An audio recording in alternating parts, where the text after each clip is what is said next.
Luke mentioned reading your book, Strong Arm Tactics about Arm Wrestling, and that helped him basically get to the point where, with very little experience, I mean, like his first arm wrestling competition ever, he pretty Yeah. much read your book and then went and like smashed a bunch of people in a competition, realized he might be kind of good at it. He actually came to my house. He was at a wedding out in, I think it was like the Charleston area, and he drove through Charlotte on the way back. And we hosted a training, and we had a bunch of people there, and some people brought arm wrestling tables, and I had worked with Luke on some technical stuff because he was going to be going to a tournament. And I mean, Luke was a natural. Luke was one of the few people that just got it right away. I think he's really good at learning things quickly, especially if it's a physical, tactile sort of thing. He just got it right away. I mean, he felt really good. I mean, as far as non-arm wrestlers that started arm wrestling, his starting point was really high. Like Cody Burns was another guy who I went out to his place one time before he was about to start arm wrestling, and he was another guy who just kind of naturally had it. Not as coordinated as Luke, but just naturally had the hand control and the wrist strength and stuff. So, but yeah, Luke just hit the ground running when it came to arm wrestling. Yeah. So with Luke kind of mentioning you in that sense, and then like I said, there was some praise from Adam Glass in episode 6 mentioning your name, if anybody's not familiar with that episode.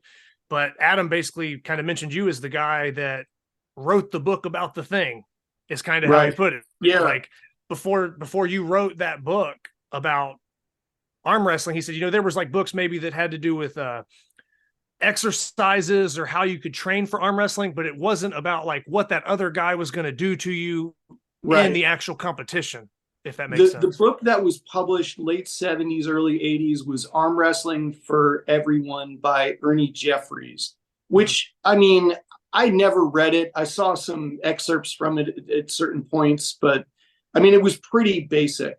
And I had stopped arm wrestling in 2012, and I wrote the book, and it's actually this coming month will be 10 years, 2013, that we had published it initially, and had hard copies available. I mean, even today, even though I haven't like, I arm wrestled in a tournament in 2017 because Europa was here, and they had the national pro-ams, and I ended up just jumping in the 220 masters class, and I won that. And then I ended up like tangling pretty good match with Michael Todd, who was the number one super heavyweight in the world at the time.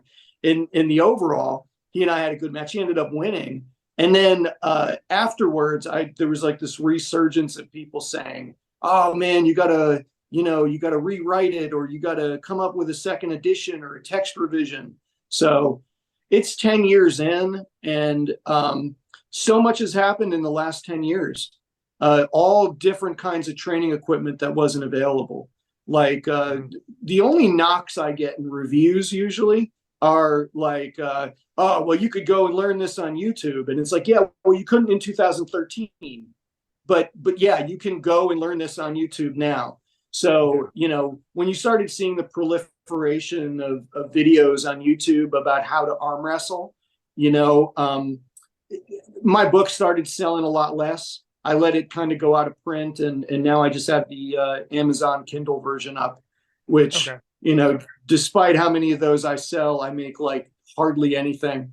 I get this jokey like residual check that isn't even worth me having to file my taxes for, but I do, because I'm a good citizen or whatever. Oh yeah. But I've been, one of the guys that's actually working on the documentary, Mike Syvac, that I'm working with. He actually said, like, he'd like to work on a second edition with me at some point. Right now I'm just so busy, with the counseling center and with the documentary. I've been doing a lot of work for that.